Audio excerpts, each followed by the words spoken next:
بسم الله الرحمن الرحيم.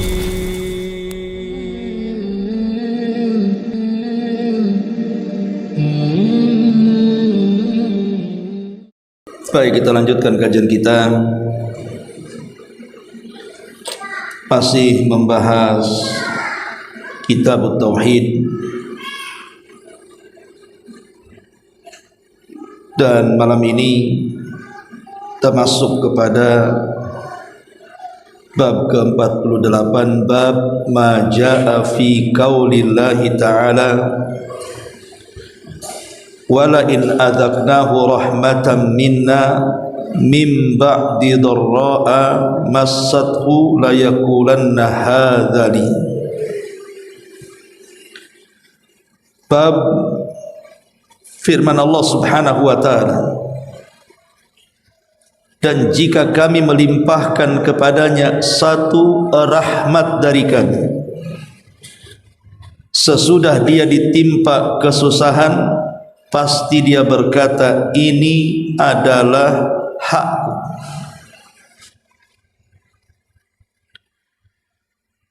Ma'asyiral muslimin wal muslimat rahimani wa rahimakumullah.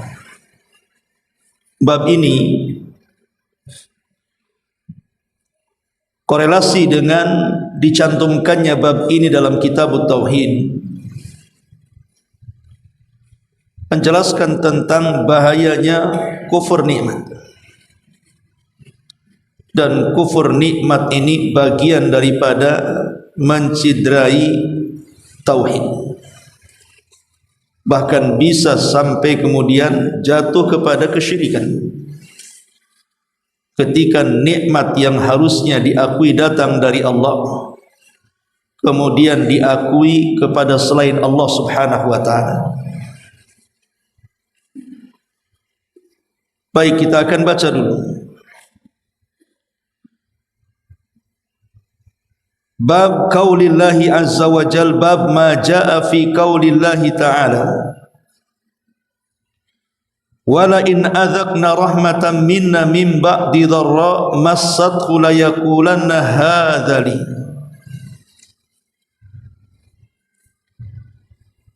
Qala Mujahid, hadza amali wa ana mahkukun bihi. Wa qala Ibnu Abbas radhiyallahu anhuma, yuridu min indi. Wa qawluhu qala innama utituhu ala ilmin indi.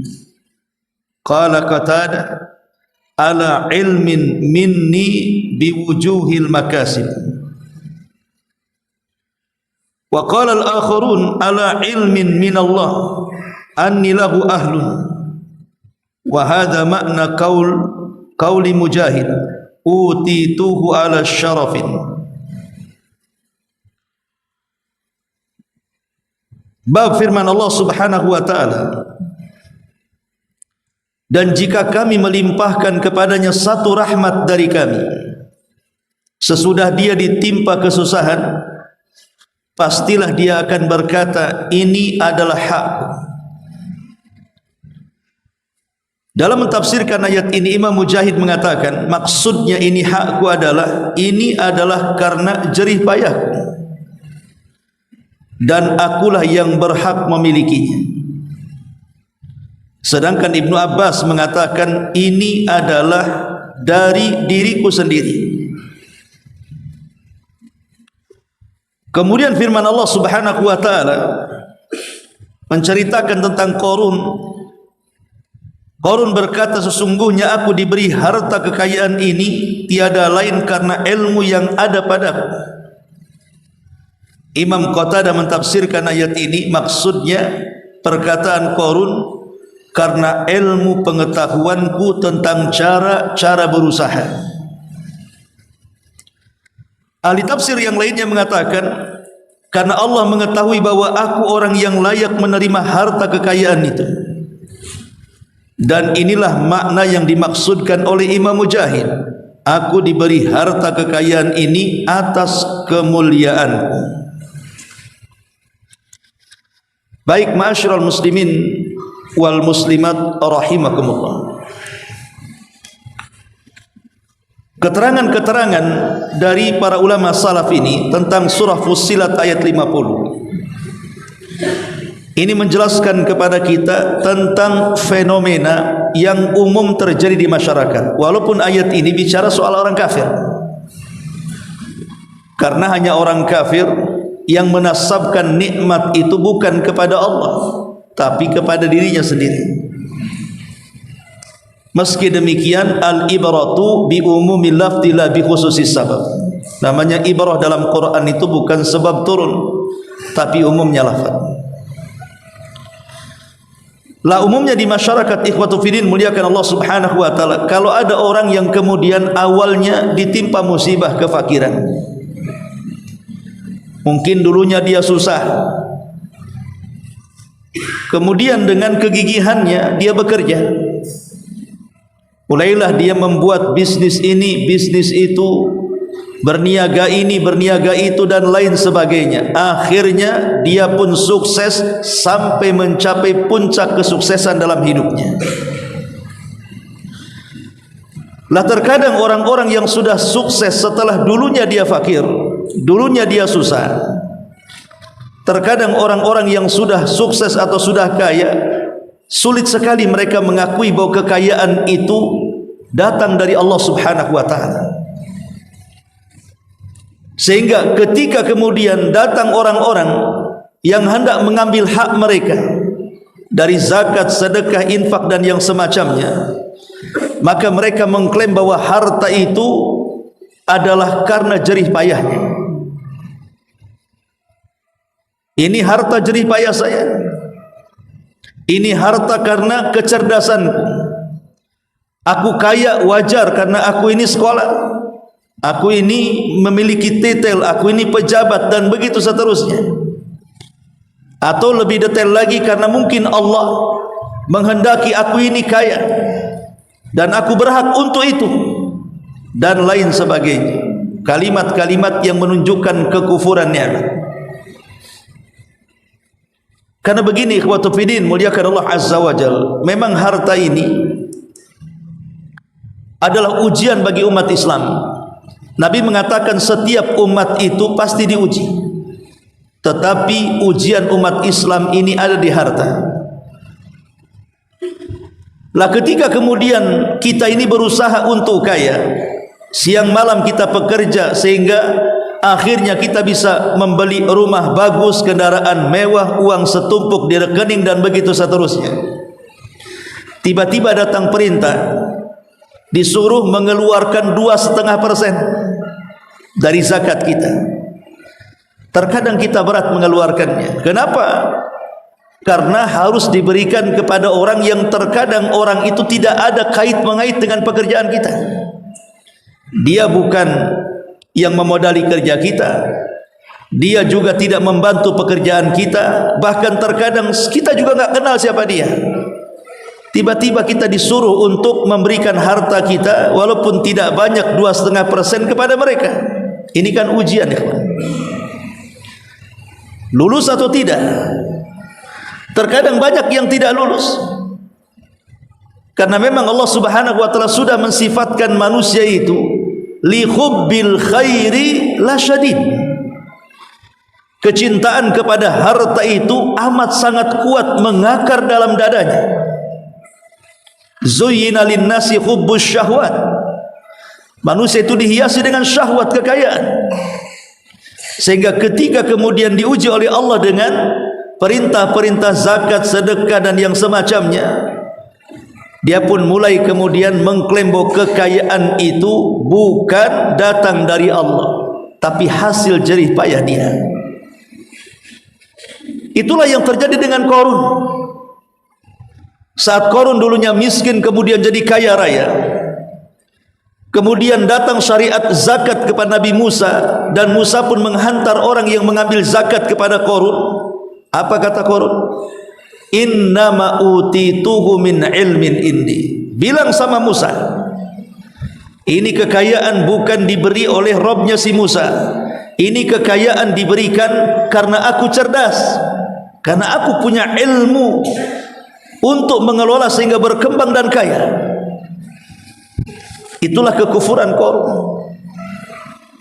Makanya dikatakan di sini, kata Imam Qatadah rahimahullahu taala, perkataan Qarun itu innama utituhu ala ilmin indi, kekayaan ini kudapati karena pengetahuan yang ada pada sisiku.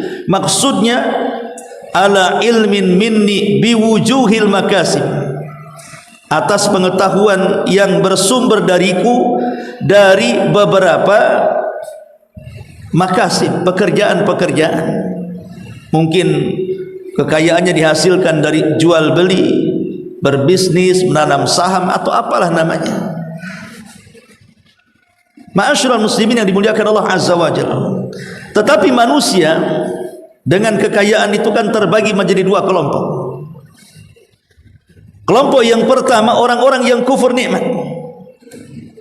Seperti dalam ayat ini, mereka kufur dengan nikmat. Allah berikan nikmat tetapi mereka kufur dengan nikmat. Dan yang kedua, orang-orang yang beriman dan mereka adalah orang-orang yang senantiasa bersyukur akan nikmat Allah Subhanahu wa taala. Dan itu dicontohkan oleh pengarang dengan hadis Abu Hurairah radhiyallahu an tentang kisah 3 orang di zaman Bani Israel. Baik, kita baca bagaimana kisahnya 3 orang di zaman Bani Israel ini. An Abi Hurairah radhiyallahu anhu annahu qala annahu sami'a Rasulullah sallallahu alaihi wasallam yaqul. Dari Abu Hurairah radhiyallahu anhu, dia mendengar Nabi sallallahu alaihi wasallam bersabda, inna thalathata min bani Israel abras wa aqra wa a'ma. Abras wa aqra wa a'ma. Sesungguhnya di zaman Bani Israel ada 3 orang. 3-tiganya menderita penyakit yang parah. Yang pertama, abros. Abros ini semacam penyakit albino. Ada kulit yang biasanya ada warna putih. Albino namanya ya. Abros itu biasanya ini kulit saya ini dipenuhi dengan warna putih. Ya istilahnya albino lah. Penyakit albino itu di zaman dulu itu sangat menakutkan karena dianggap penyakit yang menjijikan. Bahkan penyakit ini tidak bisa diobati. Sampai sekarang penyakit ini kan tidak bisa diobati, albino ini. Ya dikurangi bisa, tapi dihilangkan secara total tidak bisa albino itu. Makanya kenapa penyakit ini dijadikan salah satu mukjizat Nabi Isa alaihi salatu wassalam, di mana Nabi Isa itu mampu mengobati penyakit albino. Akma awal abras, di mana Isa itu bisa mengobati penyakit albino biidznillah, dengan izin Allah. Karena memang penyakit ini tidak bisa diobati, mungkin dikurangi ya, tapi diobati tidak bisa. Makanya Allah jadikan sebagai mukjizat Nabi Isa mampu mengobati penyakit albino. Dan penyakit albino ini bisa menjadikan seseorang membatalkan pernikahan setelah akad. Jadi kalau seandainya ada sepasang suami istri yang baru menikah, sebelum menikah si suami tidak mengaku kalau punya penyakit itu. Kemudian di malam pertama ketika membuka pakaiannya nampaklah penyakit itu, maka si istri boleh dia mengajukan untuk bercerai atau sebaliknya, karena dianggap penyakit masalahnya. Jadi ini orang pertama, ini namanya abros, terkena penyakit abros, albino. Kemudian yang kedua aqra. Yang kedua aqra. Aqra ini artinya kepala yang pelontos, tidak memiliki satu helai rambut pun, dan dipenuhi dengan luka-luka, borok-borok bahasa kitanya. Jadi selain daripada botak, penuh dengan borok. Kalau botak saja masih maco ya, masih parlente lah, masih bagus lah kan. Tapi kalau sudah banyak boroknya ini kan menjijikan jadinya. Orang pun takut mendekatinya. Apalagi rambut di zaman dulu itu sangat luar biasa kan gitu ya. Kalau zaman sekarang nggak perlu, zaman dulu kan rambut ini luar biasa. Makanya orang dulu itu pasti di belakang celananya bawa sisir gede-gede kan. Kalau orang dulu kan mesti bawa sisir tuh. Terakhir dikasih rantai sisirnya, takut hilang. Kasih rantai. Orang dulu begitu. Apalagi di zaman Bani Israel ya, di zaman saya SD aja begitu ya. Kemudian yang ketiga wal wa'ama, dan juga orang buta. Jadi pertama orang yang terkena penyakit albino, yang kedua terkena penyakit botak berborok, dan yang ketiga buta. Apa yang terjadi dengan tiga penderita penyakit berat ini? Fa aradallahu an yabtaliyahum, maka Allah Subhanahu wa taala hendak menguji tiga orang yang berpenyakit parah ini. Fa ba'atsa ilaihim malakan, maka Allah Subhanahu wa taala menguji dengan cara mengutus malaikat kepada tiga orang di zaman Bani Israil ini. Apa ujiannya? Fa'atal abros. Pertama, malaikat ini mendatangi orang yang terkena penyakit albino, kulitnya penuh dengan warna putih sehingga orang takut mendekatinya. Walaupun penyakit ini tidak menular, akan tetapi orang jijik melihatnya di zaman itu, maksudnya ya. Kita kan di zaman Bani Israel ceritanya. Kalau zaman sekarang ya biasa-biasa saja. Kadang kalau dipenuhi dengan albino itu jadi kayak orang bule biasanya zaman sekarang ya. Apalagi kalau dipirang rambutnya udah ke orang Australia itu, walaupun orang Flores ya.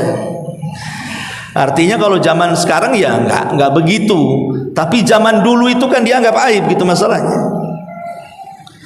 Jadi malaikat ini mendatangi orang yang terkena penyakit albino. Faqala, setelah berjumpa malaikat ini berbentuk manusia menjumpai orang yang terkena penyakit itu. Faqala, maka dia mengatakan, ayyu syai'in ahabbu ilaika, ayyu syai'in ahabbu ilaika, apakah sesuatu yang paling kamu inginkan dalam hidupmu ini? Kira-kira nih, kalau seandainya Allah hendak memberikan sesuatu kepadamu dalam hidupmu ini, kira-kira apa yang kau mau dalam hidupmu ini? Maka dia mengatakan, launun hasanun wa jildun hasanun wa yadhhabu annil ladzi qadarani nasu bihi. Dia mengatakan, kalau memang Allah hendak memberikan sesuatu dalam hidupku ini, aku hanya menginginkan satu hal, kulitku jadi bagus, warnanya jadi indah, dan hal-hal yang membuat manusia jijik dariku dihilangkannya. Karena dia sudah tersiksa dengan penyakit itu. Manusia tidak berani mendekatinya karena takut menular, padahal tidak menular sebenarnya. Makanya dia mengatakan, aku hanya pengen kulitku bagus, warnanya cantik, manusia tidak merasa jijik denganku, itu saja. Kemudian qala, maka berkata perawi, famasahahu fadhahaba anhu, famasahahu fadhahaba anhu qadarahu, fa'utiya launan hasanan wa jildan hasanan. Maka malaikat pun mengusap badannya, tiba-tiba hilang seluruh penyakitnya. Langsung Allah berikan warna kulit yang indah, dan juga manusia sudah tidak jijik lagi dengan dia. Tentu ketika malaikat mengusap sembuh, yang menyembuhkan Allah Subhanahu wa taala. Sebenarnya walaupun malaikat tak mengusap, bisa sembuh juga kan. Kalau Allah mengizinkan sembuh kan sembuh. Kenapa mesti diusapkan gitu? Mengusapnya malaikat ini dalam bahasa para ulama namanya badalul asbab, mengambil sebab. Karena innallaha idza arada syai'an ahya asbaba. Kalau Allah menghendaki sesuatu itu Allah hidupkan sebabnya dulu. Sebenarnya tidak diusap pun pasti sembuh karena Allah yang menghendaki sembuh. Tapi dengan mengusapnya malaikat ini kepada badan itu hanya sekadar sebab saja. Bahwa yang menyembuhkan tetap Allah Subhanahu wa ta'ala. Qala, kemudian malaikat ini mengatakan lagi, fa ayyul mali ahabbu ilaika. Sekarang kulitmu sudah sembuh, warnanya cantik, hal-hal yang membuat manusia tidak suka, jijik dengan kamu sudah tidak ada lagi. Saya ingin tanya, kira-kira kalau seandainya Allah memberikan harta kepadamu, kau suka yang mana? Harta apa yang kau kehendaki? Karena di zaman itu harta itu dinilai dari ternak. Makanya dia mengatakan al-ibilu awil baqar. Syakka Ishaq yang meriwayatkan hadis ini ragu-ragu apakah malaikat memberikan unta ataukah sapi betina. Yang jelas antara ini. Ini bukan dari Nabi, ini perawi yang ragu-ragu. Ya. Karena kita tahu bahwa harta itu kan tergantung daerah kan. Di zaman kita aja tergantung daerah. Orang desa, orang dianggap kaya itu kalau tanah sawahnya hektaran. Itu orang desa tuh. Ya, kalau agak pedalaman mungkin hektaran kebunnya, kebun kopinya, kebun apanya gitu ya. Itu kalau orang desa. Atau mungkin kalau orang desa yang lainnya mungkin kekayaan dilihat dari ternaknya. Mungkin sapinya banyak, kambingnya banyak gitu. Kalau orang kata kan tidak mungkin. Mau orang kata ini paling mungkin kos-kosannya banyak kan itu. Punya pabrik, punya PT, ya. Begitulah terkadang kekayaan itu masing-masing tempat berbeda. Lah kebetulan di zaman itu kekayaan dinilai dari ternak. Orang kalau punya ternak banyak dibilang kaya. Makanya kemudian dia memilih unta. Fa'utiya naqata usyara. Maka dia pun diberikan unta usyara. Usyara itu unta bunting 10 bulan yang siap melahirkan. Diberikan unta bunting yang siap melahirkan. Faqala, maka malaikat ini mendoakan, barakallahu lak fiha, semoga unta yang hamil yang siap melahirkan ini menjadi berkah bagi hidupmu, peliharalah dia dengan baik.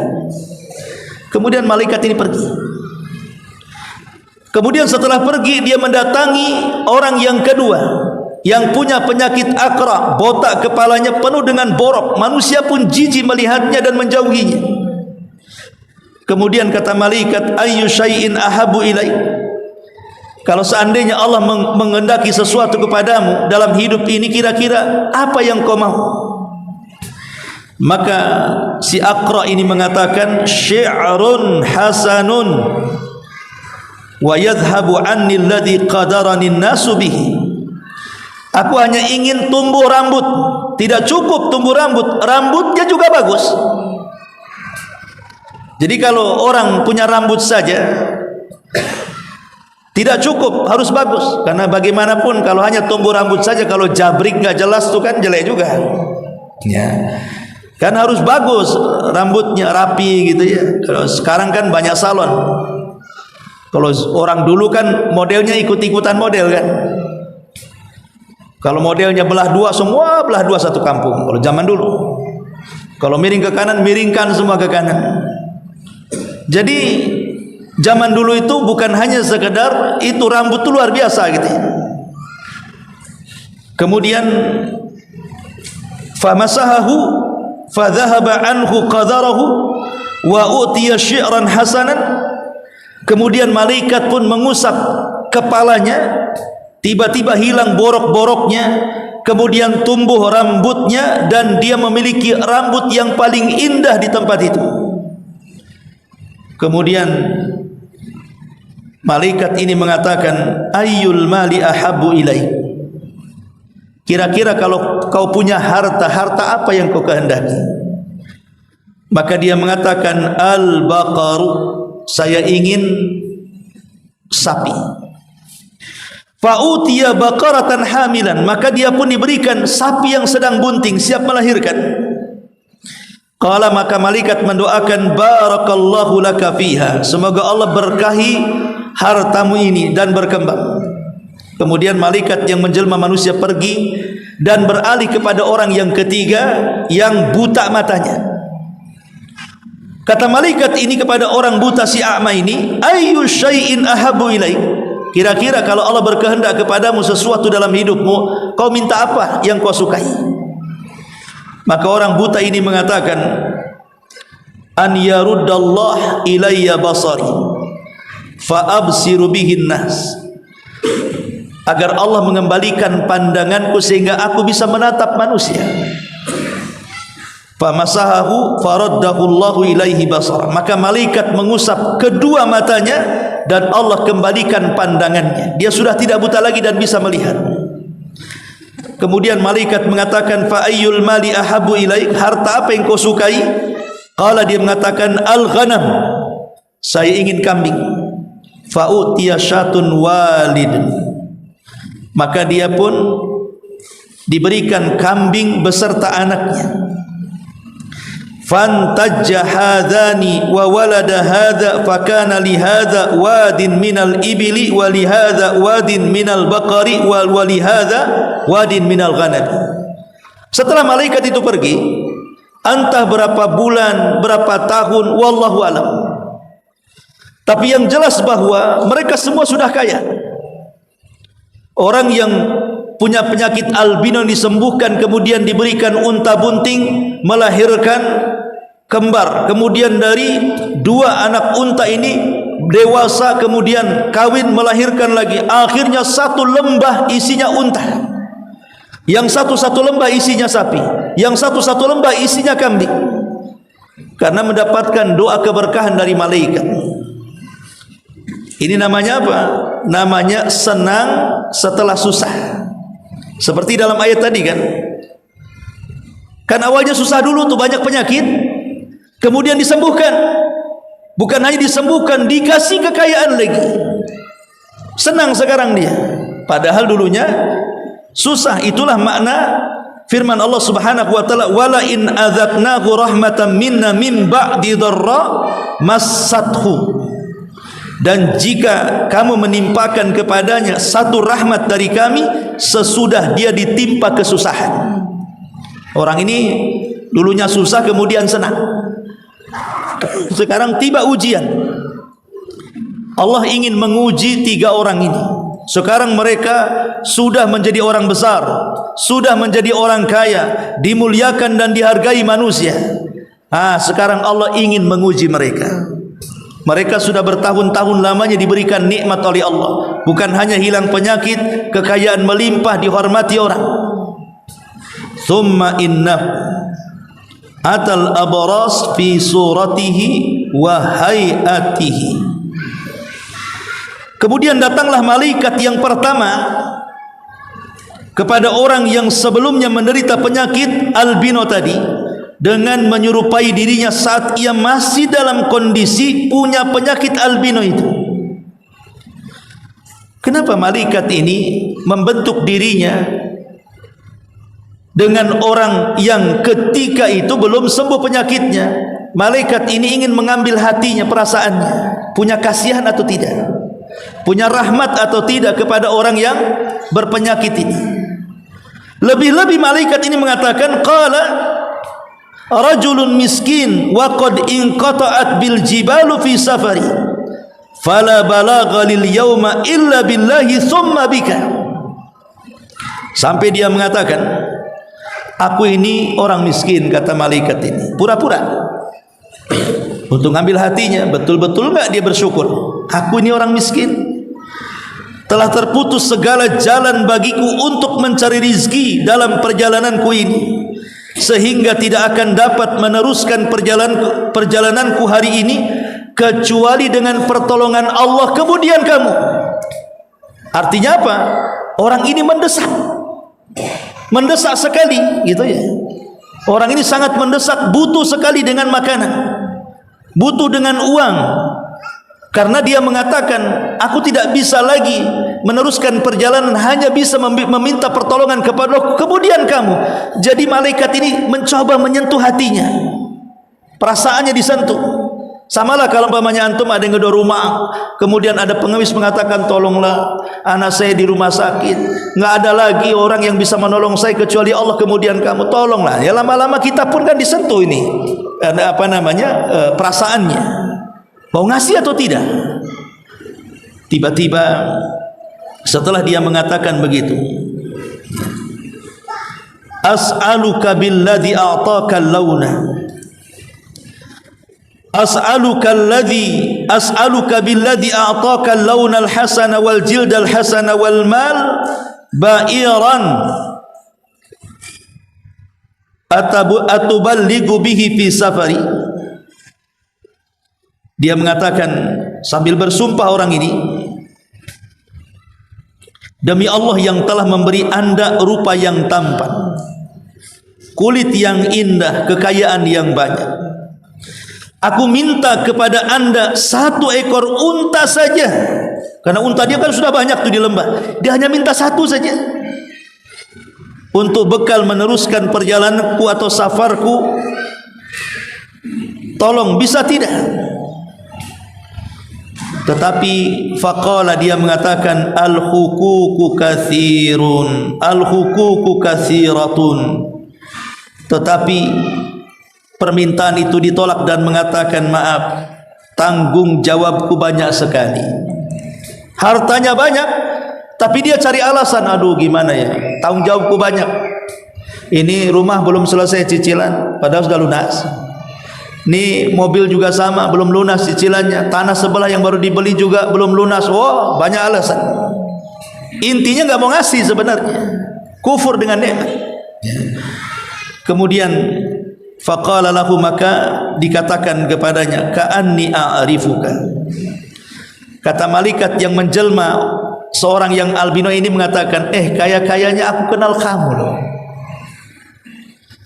Alam takun abras, bukankah dulu engkau juga penyakitan sama dengan aku? Alam takun abras, yaqdirukan nasu, manusia menjauh darimu. Fakiran, engkau juga fakir dulunya. Fa'atakallah al-mal, kemudian Allah berikan kekayaan kepadamu.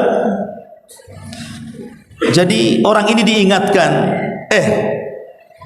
kenapa kau jadi bakhil sekarang? Dulu kau juga miskin sama dengan aku, tiba-tiba kau jadi kaya. Kenapa engkau bakhil? Kemudian dia mengatakan, innama warithtu hadzal mal kabiran an kabirin. Maka dia mengatakan, kepada pengemis ini, maksudnya malaikat tadi, harta kekayaan ini warisan nenek moyangku loh ya. Jadi harta ini diwariskan dari nenek moyangku ke nenek moyangku sampai kepadaku. Dia mengingkari nikmat Allah, pada jelas-jelas harta itu diberikan oleh malaikat kepadanya, kan gitu. Dia yang kembangkan, tapi karena dia mencari-cari alasan, seolah-olah apa, ini kekayaan milik kakekku, tidak bisa. Faqala, maka malaikat ini mengatakan, in kunta kadziba, kalau ucapanmu dusta, fasayyarakallahu ila ma kunta, pasti Allah akan kembalikan kondisimu kepada kondisi semula. Kesehatanmu akan dicabut dan akan dikembalikan penyakit albinomu, hartamu akan dirampas dan akan kembali fakir, dan begitu seterusnya. Jadi orang ini mengancam, tetapi orang ini tidak takut, seolah-olah tidak akan terjadi apa-apa. Rupanya betul, setelah malaikat ini pergi, tiba-tiba penyakitnya muncul kembali, dan semua untanya mati semuanya, dan dia pun kembali fakir dan dijauhi manusia. Nauzubillah, kufur nikmat. Wala in kafartum inna adzabi lasyadid, kalau kalian kufur azabku sangat pedih. Kemudian malaikat ini wa'atal aqra fi suratihi, kemudian beralih kepada orang yang aqra, yang botak, yang penuh dengan borok, yang disembuhkan akhirnya menjadi tuan sapi, karena sapinya banyak sekali, satu lembah.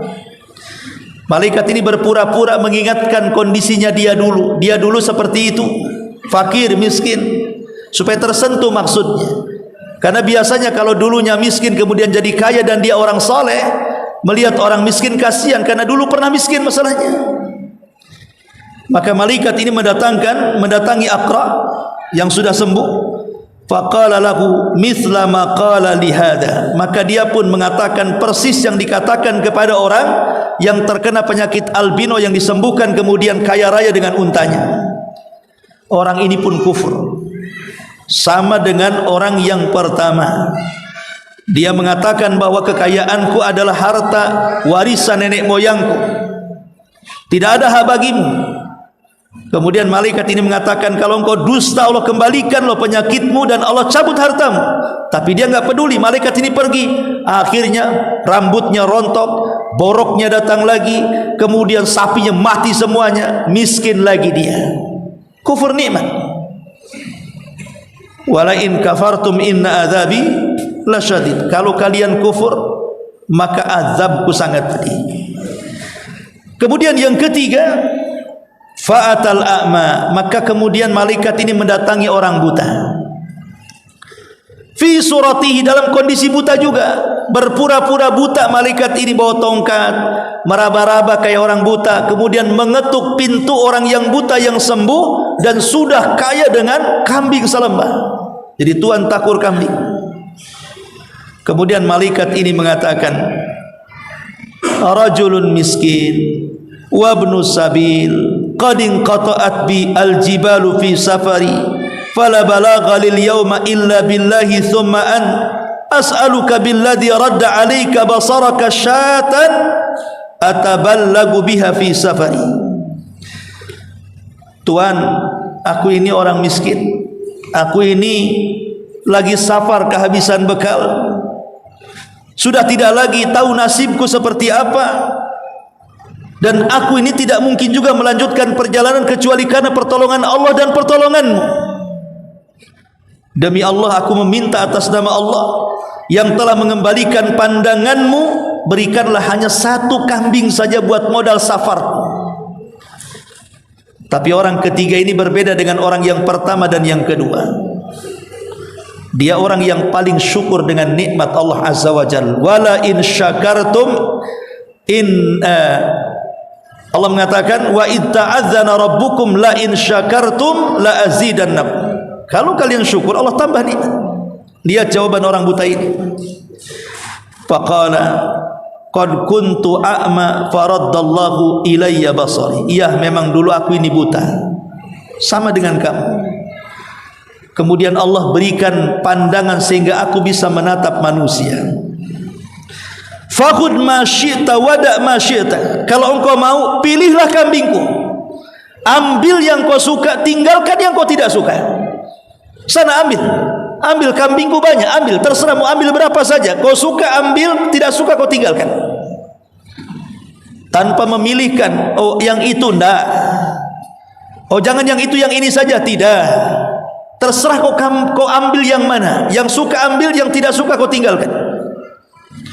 Kemudian dia mengatakan, fa wallahi la ajhaduka al-yawma bi syai'in akhadtahu lillah.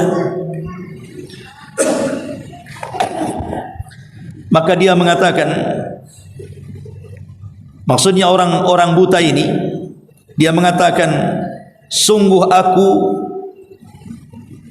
demi Allah tidak akan mempersulit anda dengan mengembalikan sesuatu yang telah anda ambil karena Allah. Saya tidak akan mempersulit, ambil saja, saya tidak akan menghalang-halangi, terserah kau ambil. Kemudian faqala, maka malaikat yang menjelma orang buta ini mengatakan, amsik malak onda, saya tidak akan mengambil, tahanlah hartamu, ambil hartamu. Fa innama ubtulitum, sesungguhnya kalian ini hanya sedang diuji oleh Allah Subhanahu wa taala. Faqad radiyallahu anka wa sakhita ala sahibaika. Maka malaikat ini mengatakan, tahanlah kekayaan, karena sesungguhnya engkau hanya diuji oleh Allah. Allah telah redha kepadamu dan murka kepada kedua teman.